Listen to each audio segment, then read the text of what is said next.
You're listening to Free Zone Radio.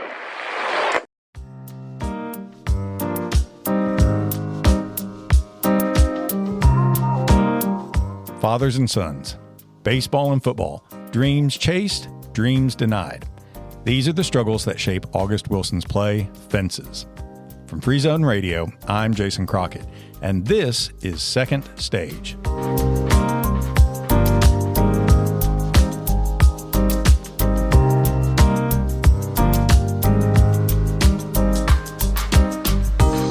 August Wilson's Fences is often called the Black American answer to Arthur Miller's Death of a Salesman, a quintessentially American story that examines work, family, ambition, and disappointment. But unlike Miller's play, Fences carries the weight of the Black experience in mid-20th century America, a truth that remains far too often overlooked in classrooms across the country. In this episode, we're digging into the power of Wilson's storytelling, why it belongs beside Miller and Shakespeare, and why its voice is uniquely its own. For me, this show is also personal.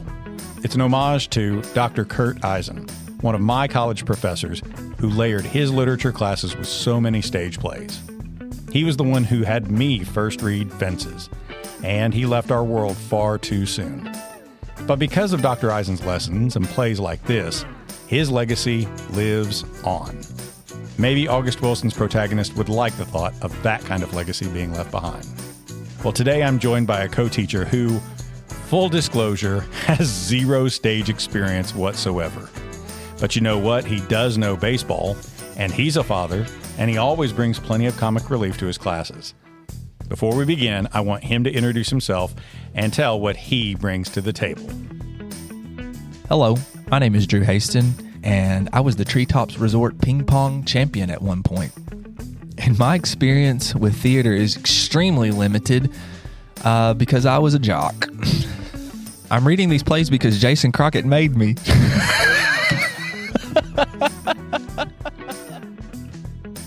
And see, it's okay to have fun with theater, because Fences is not just a play for theater buffs, it's not for drama snobs. Fences is a story about heroes, families, betrayal, disappointment, and chasing the American dream while carrying the weight of history and the consequences of our pride. Today, Drew and I are stepping into August Wilson's world, looking at how the protagonist's voice shaped American theater, why his work belongs in classrooms alongside Miller and Shakespeare, and what it still has to say about us now.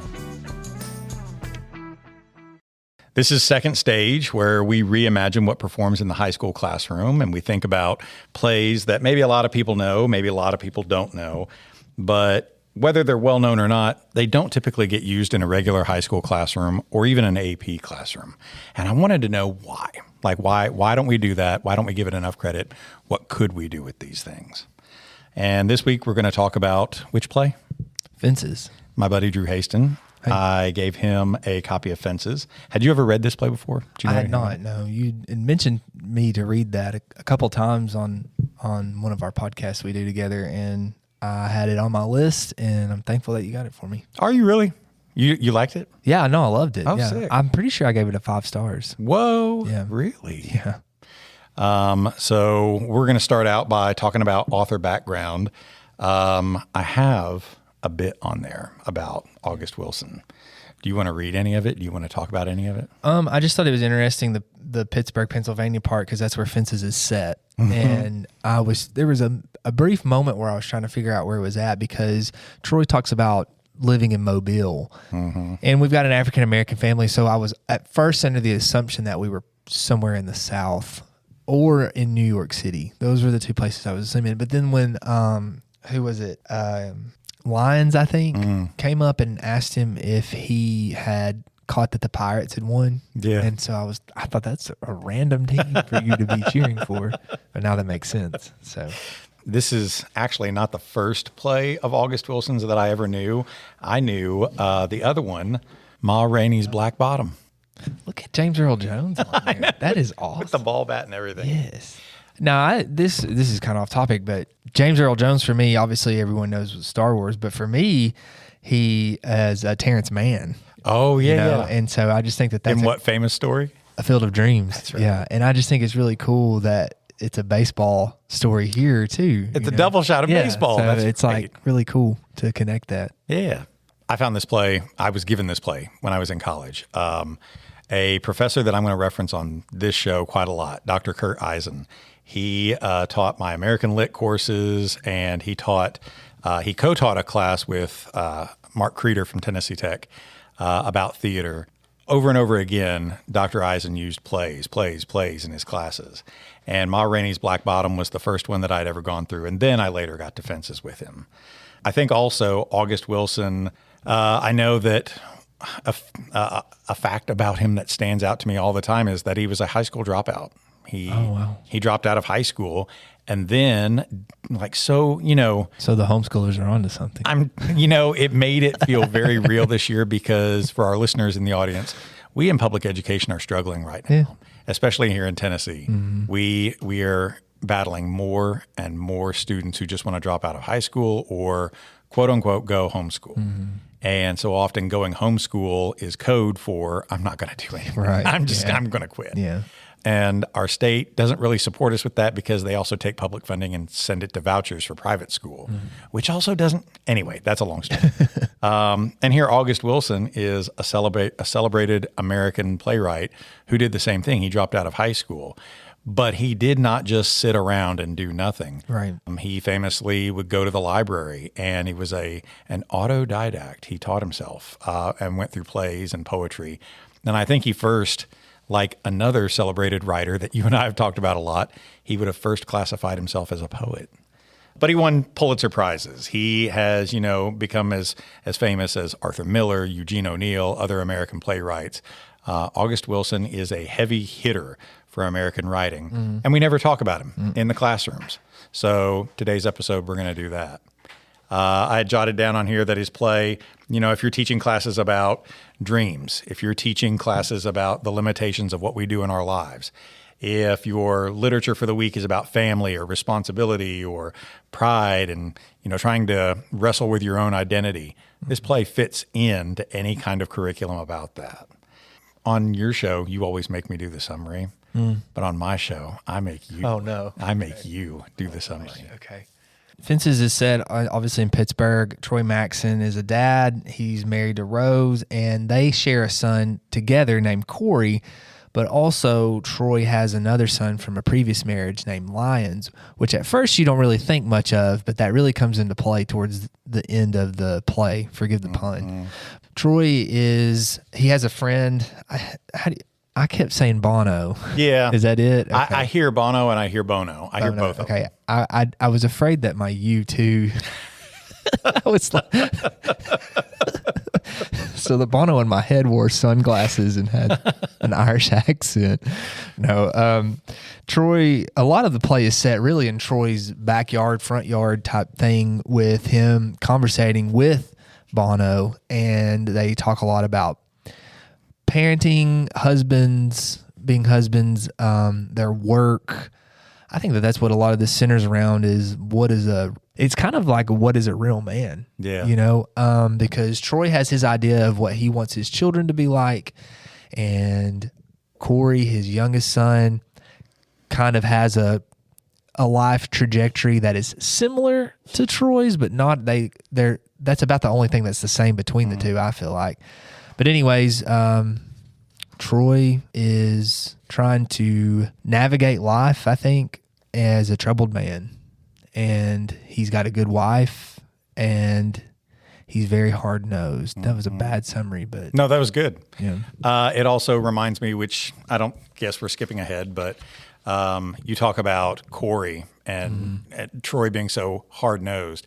Their names are not exactly alike, but they're similar enough. Yeah. You juxtapose some of the letters over and over and over. Why do Corey and Troy get into conflict? Because Corey's not living the life that Troy is wanting to relive through Corey. Yeah. I think there was a part that I really resonated with because Corey told Troy, you're just mad because I get opportunities you didn't have.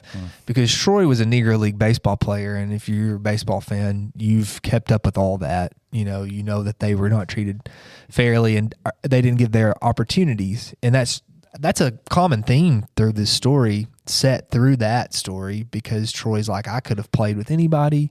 He mentions Josh Gibson, who is now recognized as the all-time home run leader, but he never got to play Major League Baseball. Anyways, but Corey's going to be a college football player, or he wants to be, right? And Troy's like, no, you got to go work at the A&P.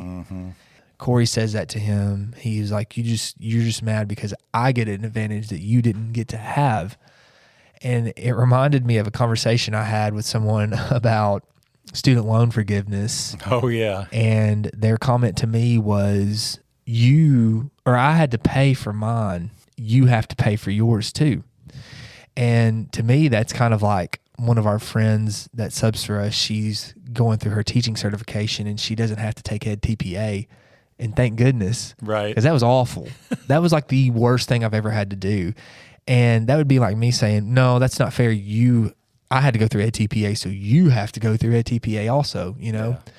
And my wife and I had a conversation about that the other night because who is that benefiting, you know? Who's ultimately, does it do me any good for her to do Ed TPA other than, that's right. Yeah. You know, it doesn't benefit anyone. It gives them less stress and stuff like that. So that kind of resonated with me when he brought that up. For those of you who have never been in a classroom or never went through teacher ed prep, Ed TPA used to be a thing. It was after my time. In my time, we did our student teaching, and then you had to present a portfolio. It could be a binder. It could be, I made a website, and it was supposed to be one massive, amalgamation of all the different things that you've worked on and produced throughout the year. And then after my time, they created Ed TPA, which is like this giganto conglomeration there are of 15 rubrics, all the documentation for this and that, and triplicate, I'm sure, like all these different things. And you had to do it. I had to do it, and the university that I got my master's from and graduated from, they were kind of one of the leaders in Ed TPA because the state had invested so much into Ed TPA, and they had changed their entire curriculum to be geared towards not praxis, but towards Ed TPA. And what my cohort, my seminar that came to Ed TPA, they were kind of like, you guys may be the last ones to have to take a required Ed TPA. But they were like, we're going to still make people do it because we've spent so much money, and the state just was kind of like, no, never mind. So I do not begrudge any student teacher who does not have to do Ed TPA. I'm glad that they don't. Yeah. I do. My last few student teachers, I told them that I feel like Ed TPA started becoming this process of just, here's all the documentation, here's all the forms that you tend to have to fill out as a teacher. Yeah. So get the practice in now. Getting in reps for filling out forms. Maybe. We're getting way off topic here, but Pearson hosted it, and I honestly thought it was just a way for Pearson to make money because it was so subjective. Yeah. You get graded nationally by two people who grade it, and they're supposed to be in two complete different parts of the country. And I made a 3 on every rubric except for one. I made a 4. And at the time, that was one of the highest grades in my seminar. I think I made a 45 in total, which was I'm not saying this to flex. I'm saying like it was one of the highest ones to come through at the time. But then the state raised the level above that. It was insane. Anyways, the reason I bring that up is because one grader thought I was a really good teacher and one grader thought I was a really bad teacher, because I ended because it's scaled 1 to 5. But I just thought it was just a bunch of nonsensical hoops that they made us jump through, and just, I don't know. I'm glad that they don't have to do that anymore. And I don't begrudge them for not having to do that or a portfolio or anything. I had to do a single semester of student teaching, and then after that they went into full year of student teaching, and now they're back to a single semester of student teaching. Yeah. And again, I don't begrudge you for not having to do a full year or whatever. And if I had student loans and it's taken me a while, I've been paying on them left and right. And if a president came along and suddenly forgave everybody in line after me, I'm not going to be mad at them for suddenly getting it forgiven, because debt is a scam in this country. Debt and insurance, they're scams in this country. Well, with the student loan stuff, my argument has been, for someone like me, I was a first generation college student. We had no clue. My mom and dad had no clue what I was doing. high school at that time, which you were here when I was graduating, you first started, high school at that time was not geared towards preparing students for that aspect of college like we kind of are now, you know. Yeah. I had no clue what I was getting into. I just remember my mom was like, if you want to go to school, you have to sign this paper. And it was my loans, you know. So for me, I feel like that there was an aspect of I just didn't know what I was doing. I had to go to school. No one was there to counsel me. I had nothing to do with it. And I get that.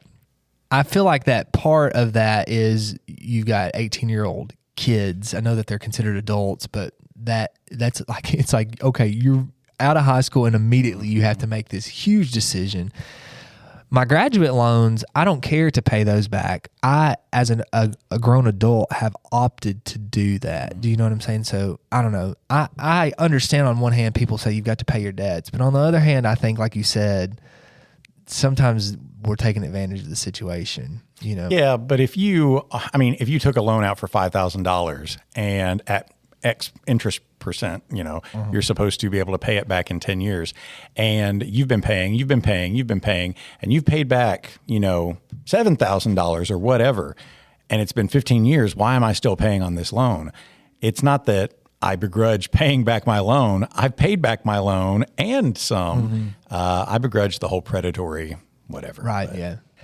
To bring that into what we're talking about is, you know, for Troy as a dad, to clearly be upset that Corey was going to get an opportunity, you know, I don't understand, like, what good did that do you to prevent your son from doing that? Like, it doesn't add to his legend. Yeah. It neuters his legend by also neutering Corey's legend. Yeah. And, you know, I think about this a lot because I had a good childhood with good parents, but we see kids who go through a lot, and there are kids who say, I'm never going to be like my parents because they've been bad to me. But then we also know people who have had bad parents and they repeat that cycle. And I don't know the mental stuff to that, you know? Yeah. Why would you want to repeat that? Well, I don't know that it's a want to repeat it. Yeah. You just don't know any better, maybe. So many of these things are generational. Poverty is generational. Violence is generational.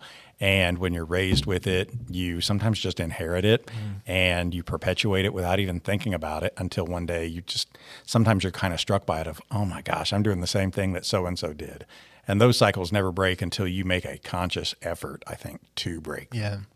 And maybe Troy is trying to get Corey to commit to a stable job to prevent him from, maybe there's something like that because Troy had been in prison. You know? Well, let's talk about that for a second because Troy, you're right. He did play for a Negro League.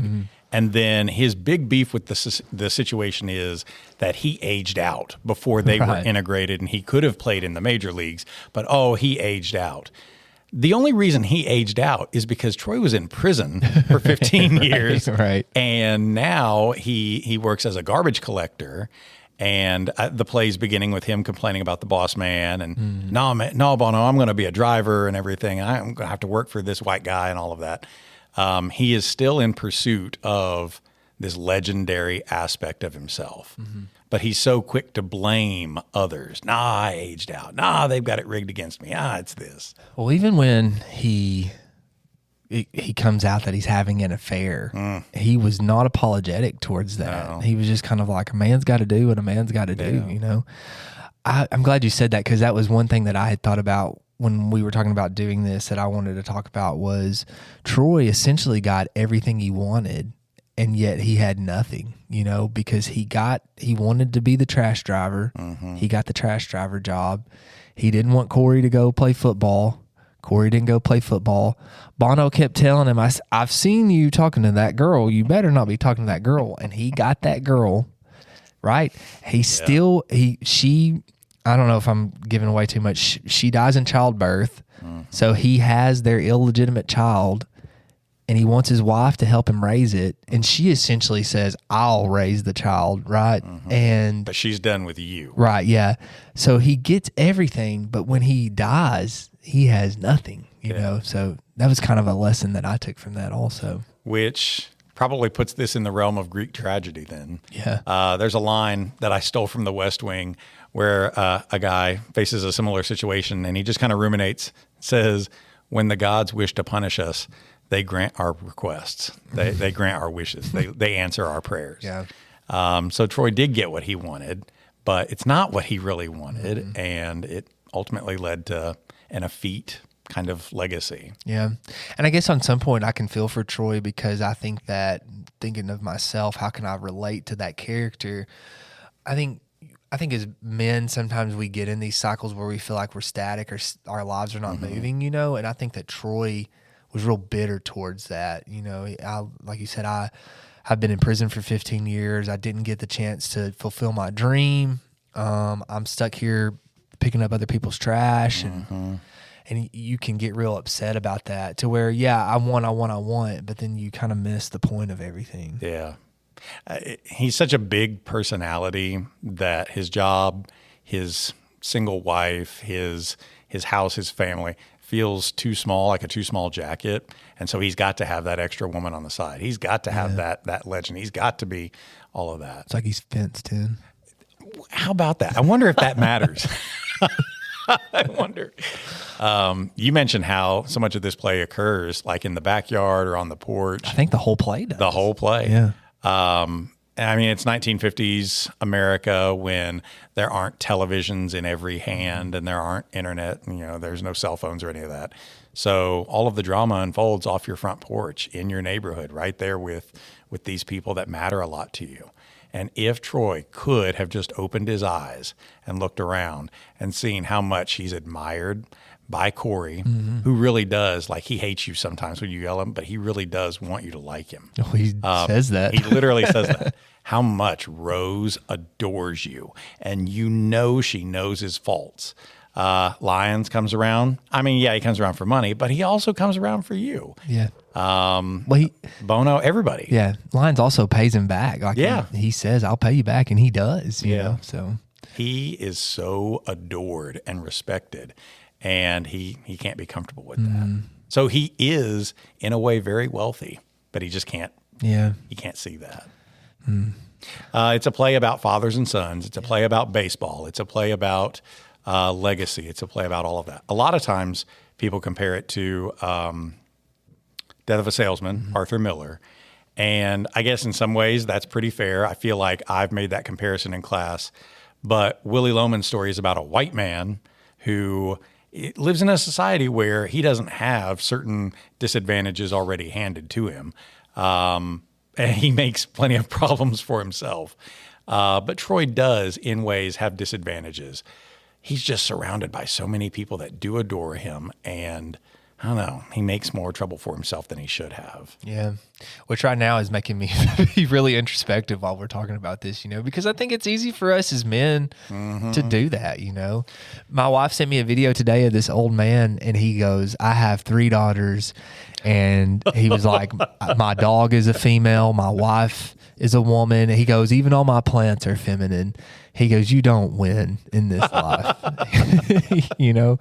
And I do think as men, sometimes we are like, we've got to find that, I don't know how to describe it, like a conqueror, or like a, we've shown our manhood this way. For Troy, it was being this hard-nosed dad, but also that side woman was that, you know. And for some of us, I guess for like myself, it's like achievement. Like, how can I find to hire to raise myself up? Do you know what I'm saying? And I just think that, I don't know, it's just really making me be introspective about that right now. Well, then I think he's successful. I think Wilson did what he wanted to do. Yeah.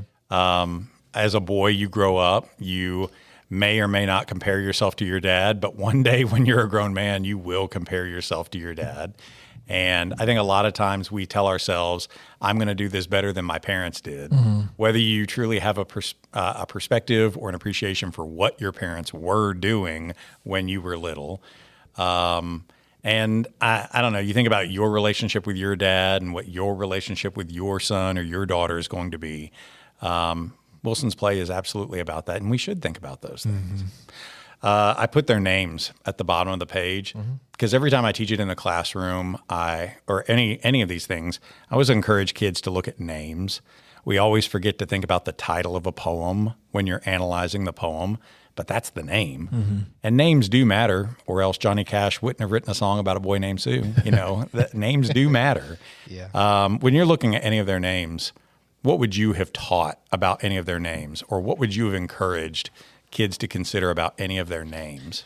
I always, when I was reading this, was curious about the name Lions, because when he would show up, Gabriel would say, "Lions, king of the jungle." Yeah.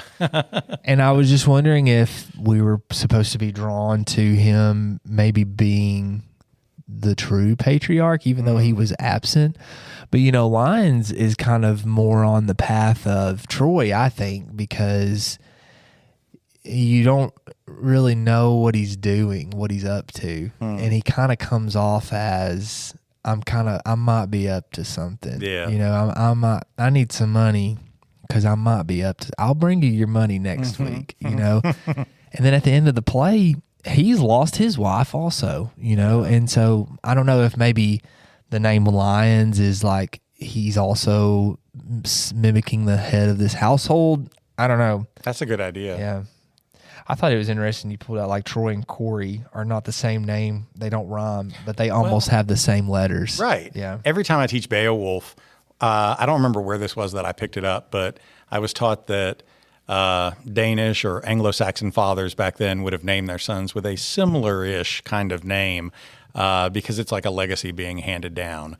And you've got, you think about somebody like, I don't know, Unferth, the son of Egloff or something like that. And it's this 2-syllable name, and it kind of has a softer sound on the end of it and with a vowel on the front.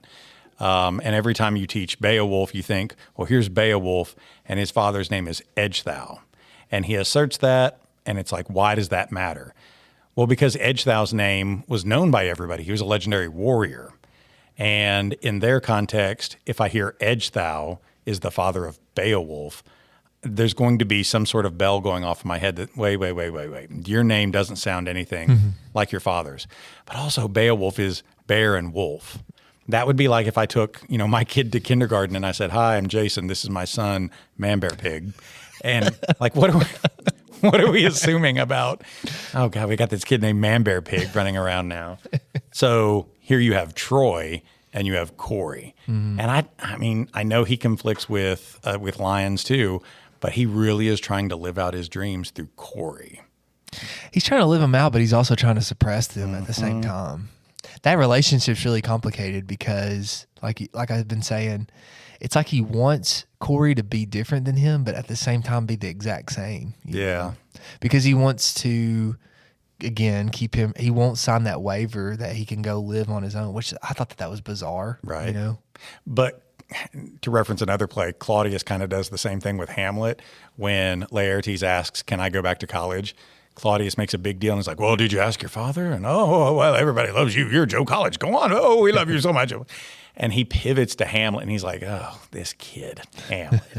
And he addresses the same thing with him and says, "As for your request to go back to Wittenberg, it is most retrograde to our desire. We don't want you to go back to college. I beg you, stay here in the comfort of our good eye, where we can keep an eye on you." And it's like, you're going to let him go back and everybody loves him, but me? You're making me stay here? Rose, her name, Rose, she's a darling. She's a wonderful, delicate, beautiful creature. But Dr. Eisen, I remember him suggesting to our class that Troy Maxon's name had a double meaning to it. And that if you're thinking about a play called Fences and these barriers that we have in our lives, but also these barriers that we erect in our lives, Troy being like a callback to the ancient city of Troy. How can something infiltrate those fences? Right. Yeah. And yet that wall surrounding the city that was supposed to be so impenetrable does fall. So it's like you're almost expecting a tragedy to happen. But also his last name is a mix of Mason and Dixon, which is a boundary line between North and South during the Civil War. So his name is basically wall when you look at it. Okay, yeah. I don't know. I think names probably just matter. Gabriel, his brother. Which I thought was, I guess maybe the name Gabriel, because he said he thinks he is Gabriel, the archangel. Mm-hmm. But I guess it's because his name is Gabriel. Because Yeah. at first that kind of threw me off. Like, that was convenient that his name is that. But then I was like, well, duh. That's why he thinks that. Yeah. But, I mean, he is an injured World War II. Here's an America that, through Troy's eyes, you robbed me of getting the chance to play in the big leagues. Mm-hmm. You robbed me of the chance of getting to, I don't know, be a big man in my job. And you robbed my brother of being who he is because you made him go fight in this World War II, and he got half of his head shot in, and now he's a damaged person who doesn't see the world quite so sane. Mm-hmm. But then Troy's stealing from him. But then he's stealing from his brother. Yeah. Oh, it just drives me nuts. I liked Troy to begin with. Yeah. I really did, because I thought I could see elements of myself as a dad, in the sense of sometimes I feel like he was like hard on them, mm-hmm. and he thought that was best. Do you know what I mean?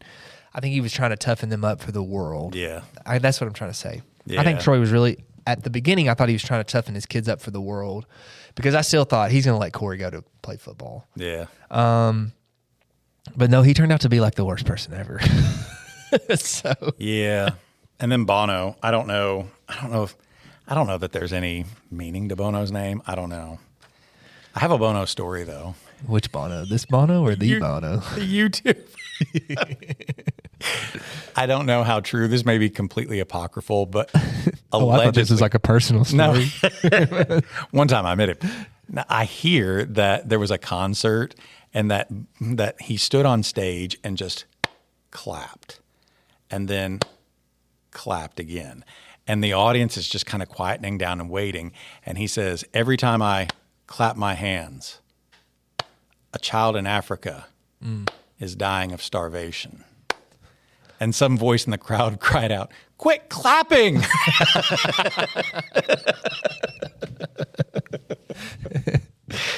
Hold on, boys. I'm going to go warm them up. So I don't know. All right, Bono, hit vertigo. Right. Uno. Bono's a good character foil in ways, but I don't know about his name. I don't know where he got that from or why it means anything. I don't know, but Bono is the voice of reason. Yeah. He's the Schneider. Yes. He's yes. the Rains Philpott. Right. He's more like Rains Philpott, isn't he? Yes, he is. And Champ Ferguson is. Yeah.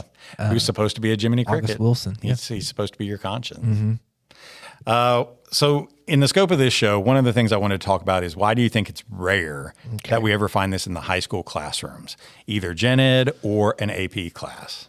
I think one reason is because you said that it was comparable to Death of a Salesman, and Death of a Salesman is white. Oh, okay. I think that's one reason. So we just default to that one. Mm-hmm. Yes. I enjoyed this one more. I've read Death of a Salesman. I enjoy this one more because I think that there's more culture to it, you know. Mm-hmm. But maybe that's because we live in the South, and Black America is more, I think, a part of our culture here. And the Death of a Salesman is set in New York, if I'm correct, right? Yeah, outside of New York. Yeah, That's so right. I don't know. I think that has a lot to do with it. You've got here like the colloquial African-American vernacular. Mm-hmm. You know, I think that you and I have talked about this with Their Eyes Were Watching God, and anything that Zora Neale Hurston has written. Mm-hmm. I want to teach it, but I feel like I'm not, as a white man, I feel like I am not able to repeat some of that stuff in class, not because of a black woman wrote it, but I don't want to be disrespectful. Right. You know? So I wonder if maybe that's part of the reason behind that. I mean, one of my other easy go-to answers was, well, it frequently uses, like, there's strong language in it, and it frequently uses the N-word in it. Yeah. I think that is part of it too. Yeah. I think though, like, if you taught, we teach in rural America, you know, what our student population is probably 95% white. Yeah. You know? So for us, we have to be more mindful of that. I think if you did teach it with a more diverse student population, I could see kids latching on to that, though, in a good way. Like, okay, these are people that I've heard before, you know, because, well, I don't know if I should say that, but I was going to say, I mean, I've heard people talk like that to each other, you know, and I do think that that's part of it too. I know I've told you this before. The chapter 4 in Of Mice and Men is really hard to go through in class because it's so blatant, you know. And yes, we as the teachers know that Steinbeck is representing people of that time. He's not just throwing it out there for fun. But even To Kill a Mockingbird, which may or may not be vogue for high school settings anymore. But yeah, there were frequent uses of it in that too.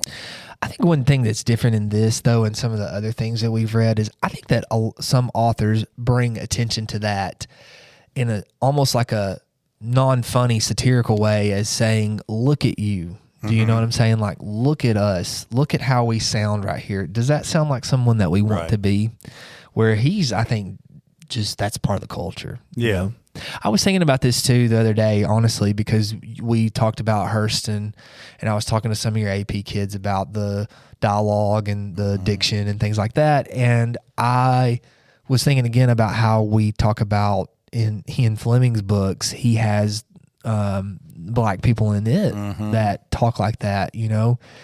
And I would know that I said on a previous podcast, like, where are we at on the difference? And I think it's because, like you had mentioned, you know, Zora Neale Hurston was an anthropologist. She studied people. She was part of the Harlem Renaissance. And when she went to write about people, she went back to Eatonville, to her roots, and presented this authentic culture. Whereas someone like Fleming, it's a caricature. Yes. And they're almost poking fun at it. Yeah. So while the diction looks the same, the message is different. Right. And that's the difference between absolutely, and the handling and treatment of it. I used to use Joseph Conrad's Heart of Darkness. Have you ever read that one? No. And it's just about this riverboat trip through the darkest heart of Africa. We're chasing after Mr. Kurtz, who's a legendary figure of the company in the ivory trade in Africa. And I always ask them, is this a racist depiction of? Is it intentionally racist? Is it or not? And when you think about the indigenous African people who are characterized in that book, they're always drawn to be like hunched over, slouched over, kind of ape-like, monstrous, inhuman. And the argument can be brought up, well, you know, they're exhausted or whatever. Well, it's the setting too. Okay, but what if we looked at, you bring up the language, there's like one time, maybe two times that a black character speaks in Conrad's book, and it's the same kind of thing. Like one of the last lines that any of them speak is, Mr. Kurtz, he dead.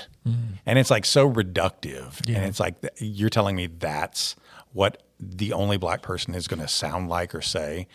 And Zora Neale Hurston gives you so many different characters. Wilson gives you so many different characters. And it's not just a flat racist depiction of something. Yeah. Get reconciled. Get reconciled. Absolutely. So you're working on your PhD this semester, and you're taking classes through Memphis. Yes. And I would be very interested to find out if high schools in Memphis do use fences. Would they be more likely, less likely? Like, I want to know from teachers in the area, would you use this? I mean, I would. That's what I'm saying. I think in like a more diverse population, like in Memphis, that they would be able to connect with it more, you know. And maybe that's one reason that some people in our area don't teach it as much, you know. But I don't know. You were talking about too the vernacular. I told you I almost didn't have to guess that James Earl Jones was casted in the play version of this, because it seemed like it was written. I could hear his voice immediately, you know? So I don't know. I could see someone, even like myself, because I want to teach this, to be completely honest with you, being a little uncomfortable speaking it out loud, not because it's wrong or bad or we should hide these things, but because I wouldn't want to offend anyone, essentially, you know? Yeah. That was one of the other things I had on here is, do you think that today's students could be mature enough to handle it?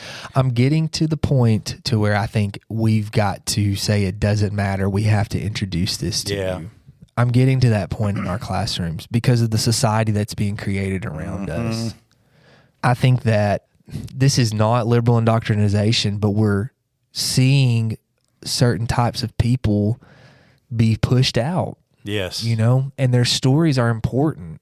Yeah. And that's what I was saying. Our culture here in the South, most of it's probably been created by African Americans, the good parts. Do you know what I'm saying? Yeah. And their stories deserve to be told, and they're getting pushed out because it's quote unquote woke. When was woke being nice to people? Right. Do you know what I'm saying? When was that woke?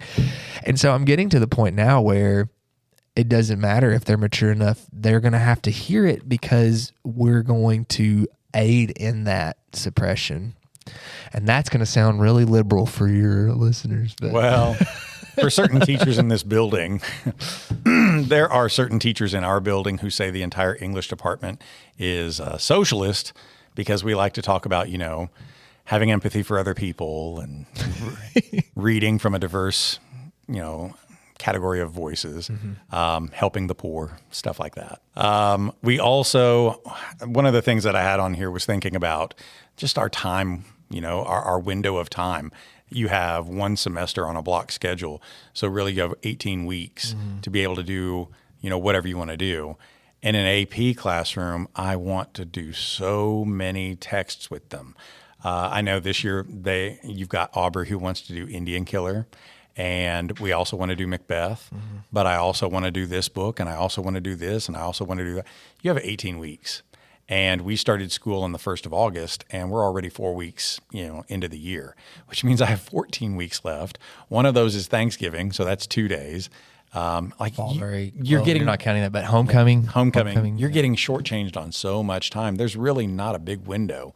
So you're telling me it's either Fences or... You know what? It's honestly either Fences, Death of a Salesman, or Macbeth. And it's like, what are you going to do? And if I had to pick out of those three, I almost feel compelled to pick Macbeth because it's like, well, I got to pick the heavier tragedy that they're going to know more commonly throughout other experiences. But playing for you in that is you have read Haston this year, and that's different true. voice, But then also you can say, hey, let's listen to this. We're here, so let's listen to this too. I don't know. I've thought about that a lot in class. I know I've talked to you about. I've kind of been leaning towards doing a Harlem Renaissance study with juniors next year, and I just feel like it's important for them to see that there's great stuff out there by people who don't look like us, that August Wilson, I'm glad that I read this, and like I said, it doesn't matter that Troy Maxon is black. Troy Maxon is a person and a dad, and I have been sitting here examining myself as a dad because of Troy Maxon, that's what's important. We're telling people stories. So, and that's something you don't get to do with Macbeth because the duality there is that Banquo is the father and Macbeth is robbing the family of Banquo as a father. He's chasing after the kid. He goes after Macduff's family, and the complaint is he has no kids. He doesn't know what it's like. He's taking our families away, but he doesn't know it. But here you can do an exploration of generations, fathers and sons, that kind of thing. Well, let me ask you this, because you've got on here canon bias, the Shakespeare, and you in your year, you teach Hamlet, you teach potentially Macbeth, you teach Julius Caesar in 1 year. Yeah. So 2 different grade levels. Sure. We do Hamlet and Julius Caesar sophomores, but I also did Midsummer Night's Dream. That's true. And Macbeth with them. So that's two Shakespeare. So why do you think we default to Shakespeare? Because you emailed someone about this podcast, and his first response was, well, we could talk about always Shakespeare. That's actually the second person who's responded to me that Okay. way. There's another person in-house who said, ooh, Shakespeare would be fun to talk about. And my idea was, well, this is second stage. We're looking at other things that don't get represented. Right. Because Shakespeare is just so foundational to Western lit. And everybody knows Shakespeare. His works appear in all titles and so many pop culture references and just our understanding of who we are. So it's easy to default to Shakespeare because I was taught Shakespeare. We know Shakespeare. It's easily available to teach. Let's just go with that. If I'm your secondary curriculum supervisor or whatever it's called, and I come in here and I said, okay, you've got to pick Fences or Macbeth now. Yeah. Do you think you would default to Macbeth? Easily. Why? Just because it's so, like, again, if I'm thinking about the AP exam that they're going to have in the spring, they're going to get open questions that could be about anything. Yeah. You want to talk about a character who is having to think about something left behind. You want to think about a character whose home identifies them and everything. So many of their open tasks, I think, okay, well, the way I've been taught it, Shakespeare's good for all seasons. He's good for all prompts. And if they're going to be going on to a college scenario and they're going to have an English class or whatever, maybe their professor is going to have them have conversations about Macbeth. And how much more likely is it that they're going to be asked about Shakespeare as opposed to August Wilson? None of that is meant to denigrate that Wilson doesn't matter. Do I think that Fences could appear? Like, I kind of want to go through my AP prompts now for the open question and think how many of them could Fences be applicable for? And I say all of this knowing Fences has appeared as a recommended title on that question so many times, as is Ralph Ellison's novel Invisible Man. And that's another one that I have a classroom set of, and I just never get the window to teach it as well. If I'm under the time crunch, it just feels like Shakespeare/Macbeth is the easier go-to. Do you think that you would feel that they were missing out on more if you didn't do Macbeth or if you didn't do Fences? And I'm not talking like from an AP test standpoint. No, yeah. Like having that cultural context. Yes. Are you able to talk about Macbeth? Right. I would love it if my kids do leave the classroom and are actually able to, a year from now, still have a conversation about Macbeth. That would be fantastic. That it mattered that much to them, that they're still thinking about lines like tomorrow and tomorrow and tomorrow. But probably still, culturally speaking, on a broader sense, it's Macbeth and Shakespeare, just because. Can Shakespeare fit into a Memphis city school and a White County city school? Easily. Can Shakespeare be produced between two gangs in New York? Can Shakespeare be produced on the moon? Can Shakespeare's Julius Caesar be reinvented into 1930s Louisiana politics? Easily.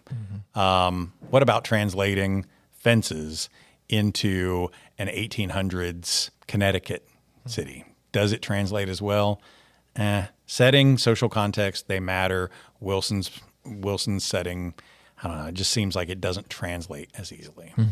So that's why I feel the pinch to do that. Do you have any favorite parts you want to talk about real quick? I don't know. There was a few parts. I really liked how Bono was, like you said, that foil, and how he would be trying to talk Troy into being true to his wife. Yeah. And Troy would kind of be like saying things like, oh, no, we're just dudes and stuff like that. And then Bono would be like, well, I've got to go home because my wife has cooked, because as a husband, I know that's who I am. I like, because Troy goes and listens to the Pirates game. He just disappears and goes to listen to the Pirates game. And I was thinking, I could never just leave. I would be Bono, kind of like, I got to get back to where my wife's at, Oh, absolutely. Yeah, I really like Bono's character. As characters, I liked them all, There's a part that I'm going to talk about here in a second that is like my favorite part.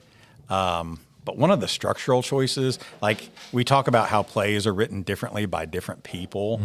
And if you are at the very end of the play, there's a great example of it. August Wilson uses so much more exposition in his plays than Shakespeare ever did. And the very last part, like we're at Troy's funeral, or we're getting ready for Troy's funeral, and Gabriel says, hey, Rose, it's time. It's time to tell St. Peter to open the gates. Troy, you ready? You ready, Troy? I'm going to tell St. Peter to open the gates. You get ready now. And then August Wilson gives you this whole section. It's like a paragraph of exposition to tell his next producer, whoever is going to perform this next, here's what's supposed to happen. Gabriel, with great fanfare, braces himself to blow. Yeah. I know what part you're talking about. The trumpet is without a mouthpiece. He puts the end of it into his mouth and blows with great force, like a man who has been waiting some 20-odd years for this single moment. And no sound comes out of the trumpet. He braces himself and blows again with the same result. A third time he blows. There is a weight of impossible description that falls away and leaves him bare and exposed to a frightful realization. It's a trauma that a sane and normal mind would be unable to withstand. He begins to dance, a slow, strange dance, eerie and life-giving. And it's like, what's that supposed to mean? Yeah. What's that supposed to mean for Troy at the end? Are you ready? You better get ready. Is Troy getting into heaven or is Troy not? The dance part to me, I thought was strange. Like, what are we trying to say here? You know, because it says he just starts to dance. He calls it a strange, atavistic dance. Yeah. One of the things I wanted to do before we closed up is compare like casting ideas for this. You bring up James Earl Jones over and over, but the other Troy Maxon is Denzel Washington. I'm going to play a clip of both of them. Okay. Heads up, these clips do have strong language in them. We're going to listen to a clip of James Earl Jones in 1987 being Troy Maxon, and then we're going to listen to a clip of Denzel in 2010 on the stage version of it, being Troy Maxon. Both scenes are from when Troy and Corey have their argument. Corey comes up to his dad and in a very emotional moment asks a question that I think is an absolute sucker punch to hear from your kid asking you, why don't you like me? And it always got me. When I read it, when I watched versions of it, it always got me this, why don't you like me? And I wonder which version is best. So here's this clip. Can I ask you a question? What the hell you want to ask me? Mr. Wiki is the one you got the questions for. How come you ain't never liked me? Liked you. Who in the hell ever said, I got to like you? What law is there to say, I got to like you? Do you want to stand up in my face and ask me some damn fool-ass question like that? Talking about liking somebody. Come here, boy, when I talk to you. Straighten up, goddammit. Ask your question. What law is there to say, I got to like you? None. All right, then. Don't you eat every day? Answer me when I talk to you. Don't you eat every day? Yeah. Nigga, as long as you living in my house, you put a sir on the end of it when you talk to me. Yes, sir. You eat every day. Yes, sir. Got a roof over your head. Yes, sir. And clothes on your back. Yes, sir. Why you think that is? Because of you. Hell, I know it's because of me. Why do you think that is? Because you like me. Like you. I go out of here every morning and bust my butt putting up with them crackers all day long because I like you. You is the biggest fool I ever saw. It is my job. It is my responsibility. You understand that? A man got to take care of his family. You live in my house. You sleep your behind on my bedclothes. You put my food in your belly because you are my son. You are my flesh and blood, not because I like you. It is my duty to take care of you. I owe a responsibility to you. Wait now. Let's get this straight right now. We'll go along any further. I ain't got to like you. Mr. Rand, don't give me my money come payday because he liked me. He give me because he owe me. Now, I didn't give you everything I had to give you. I gave you your life. Your mama and me worked it out between us. And liking your black ass was not a part of the bargain, and don't you try and go through life worried if somebody like you or not. You best make sure that they are doing right by you. You understand what I'm saying, boy? Yes, sir. Then you get the hell out of my face and go on down under A&P. And now here's the Denzel Washington clip. Can I ask you a question? The hell you got to ask me? Mr. Stawicki, the one you got the questions for. How come you ain't never liked me? Like you? Who the hell said I got to like you? What law is there say I got to like you? Want to stand up in my face and ask a damn fool-ass question like that, talking about liking somebody. Come here when I'm talking to you. Straighten up, goddammit. I asked you a question. What law is there say I got to like you? None. Well, all right then. Don't you eat every day? Answer me when I talk to you. Don't you eat every day? Yeah. Nigga, as long as you in my house, you put a sir on the end of it when you talk to me. Yes, sir. You eat every day. Yes, sir. Got a roof over your head. Yes, sir. Got clothes on your back. Yes, sir. Why you think that is? Because of you. Hell, I know it's because of me, but why you think that is? Because you like me.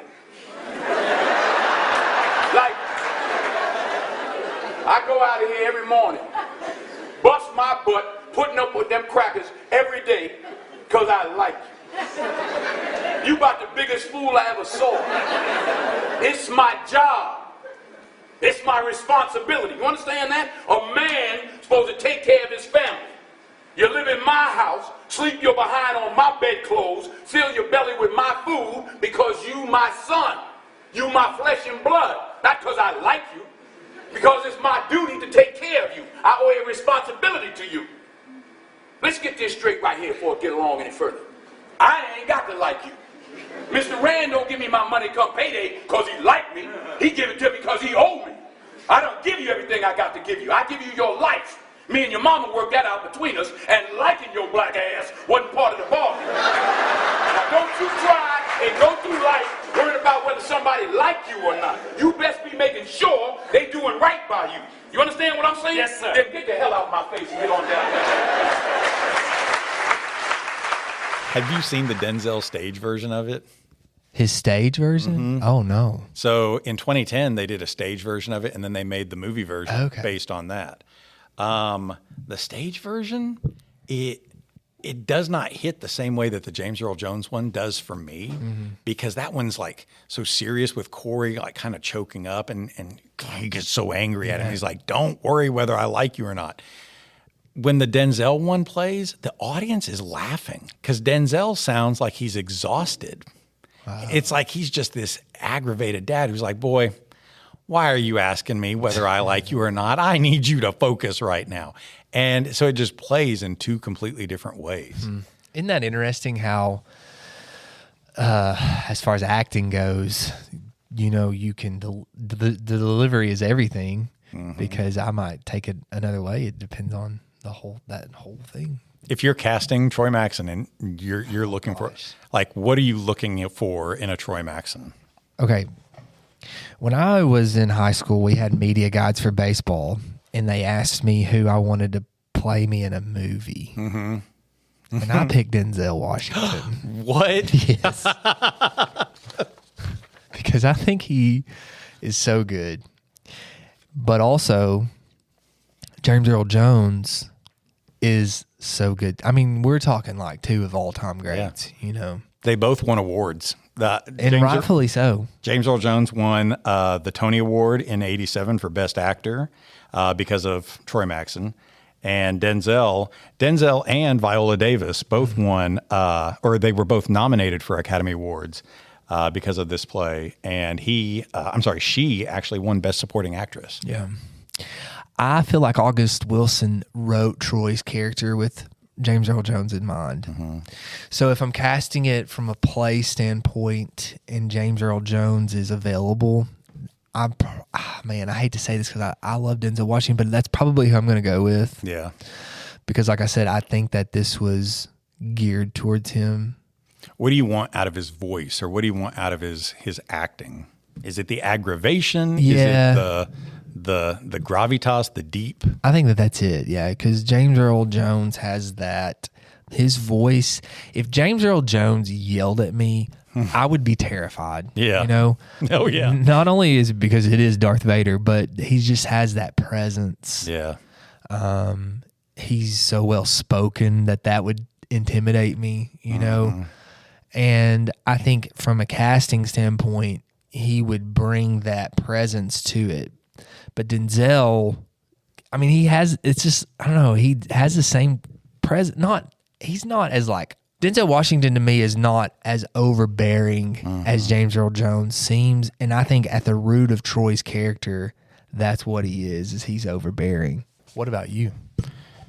Who would you pick? Because like I said, I think Out of the two of them, I guess so. I don't know. James Earl Jones. Yeah, every time. I think so, too. Time.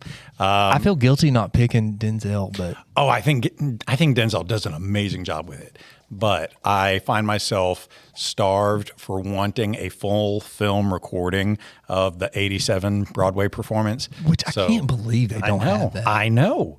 There's the one clip on YouTube that I'm always able to use when he's telling him, here, why don't you like me? Well, boy. And at the very end of that, he sends him in and the band plays up. And I thought, that's not right to end with evening show. Like, that's not right. So I want the whole play. And there's no copy of it that I can find. That's insane. There's got to be somewhere. Somewhere. I wonder if Denzel would be a good Bono. Off of James Earl Jones, like if they were together. Oh, okay. Do you see what I'm saying? The thing I like about Denzel is that he has, I feel like, more of an emotional presence in what I've seen. That's what I was going to say with the thinking about the casting is Denzel is emotional, but also I wonder if that comes with he's on camera. And you think about this too, James Earl Jones, you've got to nail your take right here, and Denzel could have probably came to the shoot that day, and I don't know this is just me assuming, he could have come to the shoot that day and did it that way, and the director been like, no, that's not what we're going for here, and he gets so many retakes. And I'm not saying that Denzel probably is a one take kind of guy, but I don't know. But do you know what I'm saying? Like, yeah. I think that's something I was just really surprised by that clip of Denzel getting laughs from the audience with the, everybody just seems to be like, oh, he's the exhausted father. Because when you watch the movie version of it, I don't feel like the movie version of it plays that way either. No, I think it's similar to James Earl Jones. All right. If you're going to teach this in the classroom, what would be a cool lesson, or what would you want to teach about it? If you had a lesson activity or an idea or whatever. I think for us, with the students that we have, I think that I would want to talk about the getting stuck in a cycle of your family, because Corey could have easily ended up like Troy. He was denied his dream. He could have ended up a trash man because that's kind of what Troy wanted him to do. And he could have ended up in prison at some point. He could have ended up wherever, but he didn't. He chose to go to the Marines, and he was respected when he came back home. And his sister didn't recognize him, but she had heard about him, and she was living in his room and things like that. Right. And so I think for our students, one thing that I would want to really touch into is that, like, because we see that here. Kids getting stuck in a cycle. Yes. We talk about this too. Yes, home life sucks for a lot of these kids, and that matters, and we care about that. But when you become 17 and 18, you choose your next steps. I can only use that as a crutch for so long, and Corey could have used that as a crutch and just devolved back in, and here's Troy yet again, but he chose to make something of himself. For the most part, they choose. There are angles of it that, it's a complicated situation. You only have, for some people, they only feel like they have so many choices, or in their heads, they've got it set up to where it's, or maybe, I don't know, just because of the way society and the economy or whatever is. Sure, right, of course. But that also is the extra layer in a story like this. Right. When Corey does have so many choices, but does Corey really? Yeah. I don't know. I think that's a great way of looking at it. I hadn't even thought of this before, but now that you talking about it, it reminds me of when we talked to Bill Walker, and he was saying, with oral history, you want to find an angle into how they care about that. Well, this is a play about parents and children, fathers and sons. So I kind of want to follow up on your idea of, well, let's explore, not just the career that you're interested in. What were your dad's choices, or what were your mom's choices? What were your grandparents' choices? And in what ways are you kind of going down the same river? Are they impacting you? Yeah. Or how are they impacting you? It also, speaking of Bill Walker, this kind of reminds me of the Chris family, because remember we talked to him about what kind of legacy would you want Pete Chris to have left behind, and he got to talking about how, as dark as it sounds, his family was riddled with suicide, you know, and people just kept committing suicide in his family. And it was like they were all stuck in this cycle, and really only one got out of that. Right. And so, I mean, that goes in along with what we're talking about here. When Corey comes back and Raynell was like, she doesn't even really know him, right? She has to be reintroduced to this person. And I told my students today, you and I are kind of like the Greek gods sitting here on our thrones, looking down through the clouds at these mere mortals and everything. We've been through this before, and we know that Corey used to be in that house. He used to be such a fixture of that house. We used to know things before. Raynell doesn't have that story yet. And I like that, you know, you get to see that angle. And the idea I was trying to think, like, we sometimes do, you know, these little exercises for casting in class. Who would you cast as? So you could do that with this and compare it to the Denzel and James Earl Jones. I also had this bit of The Fences in Me.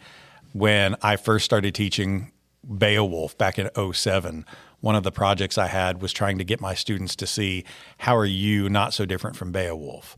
Or how are you not so different from Grendel? Grendel is the monster of the story, but he's kind of like demonized first. He hasn't really done anything yet, but he's already made an outcast in society.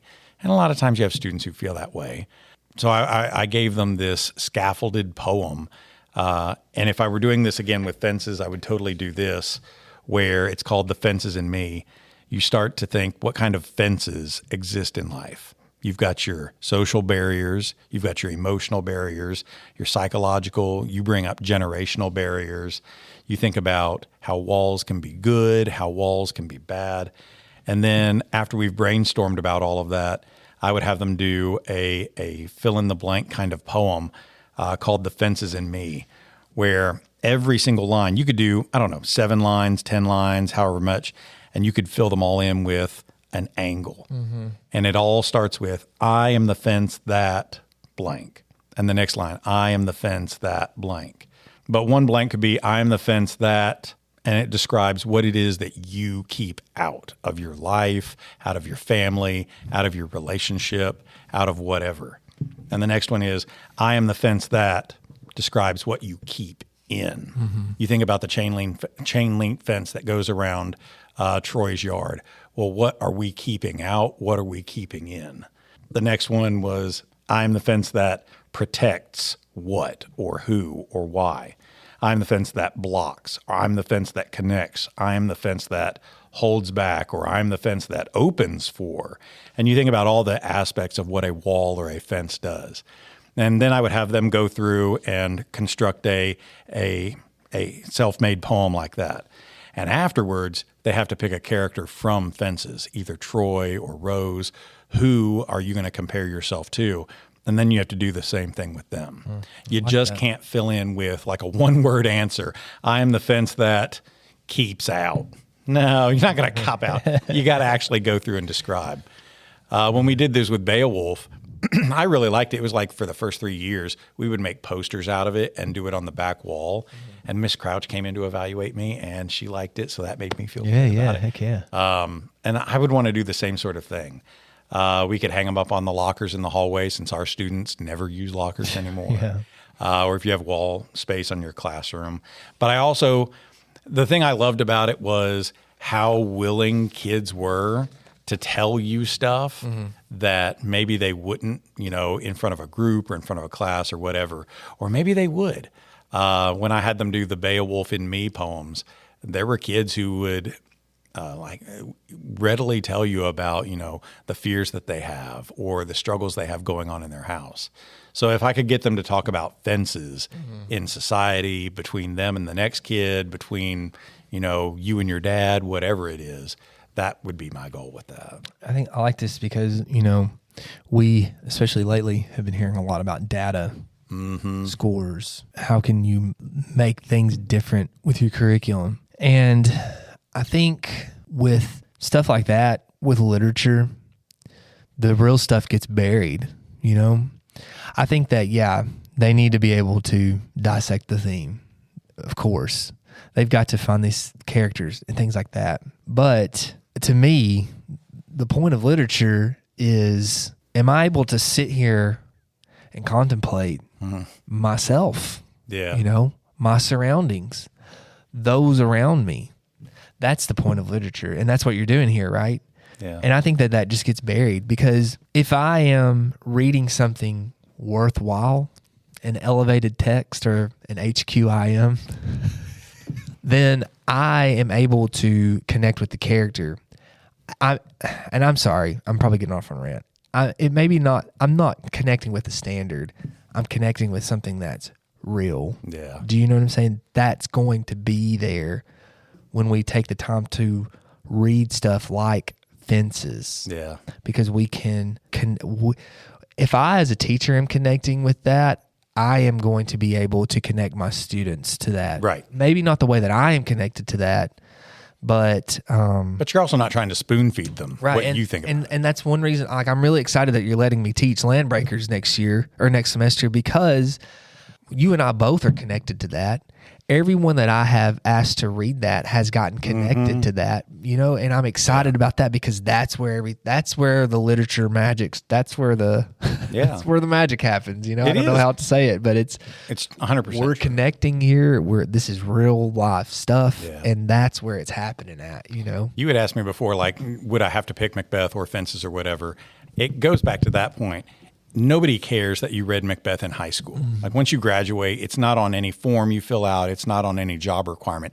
Nobody cares that you read Macbeth in high school.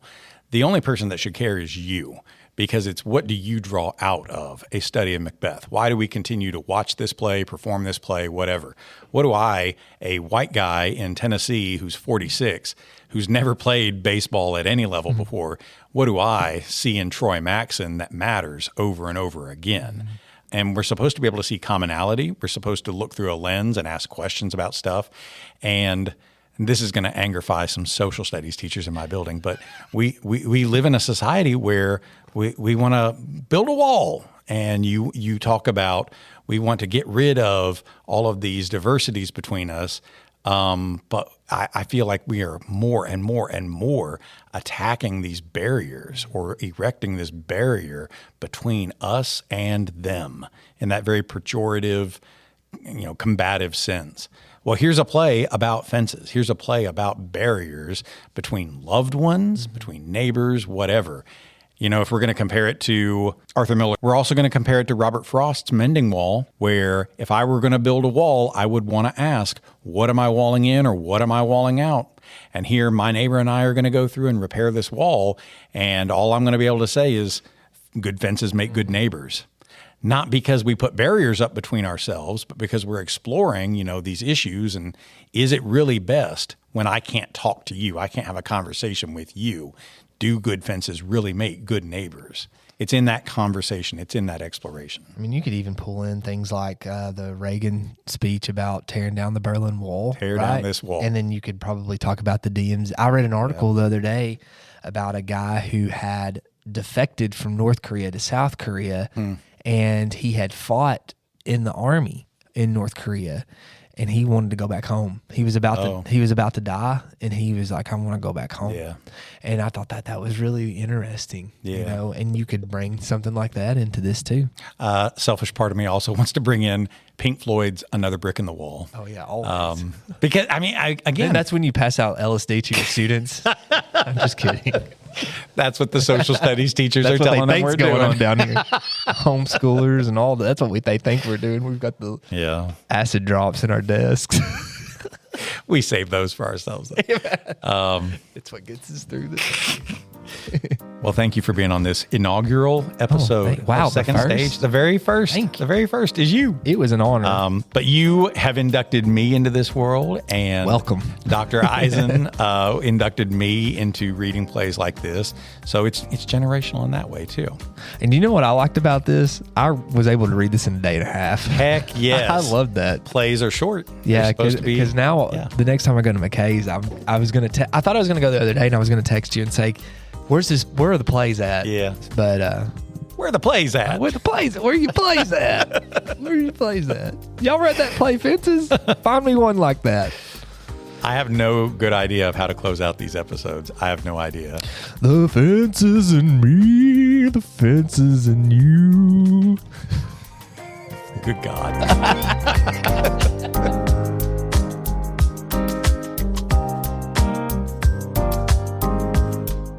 Second Stage is a Free Zone Radio production, recorded in Sparta, Tennessee. If you enjoyed the show, please give it a like, share it, subscribe for more. Word of mouth is the best advertising. And if you want to hear more, look up our other podcast with honors, now in its newest season, and our brother podcasts, A Dead Man's Books and Haston Curation. You can find them on Spotify, Apple Podcasts, YouTube, wherever you consume great podcasts.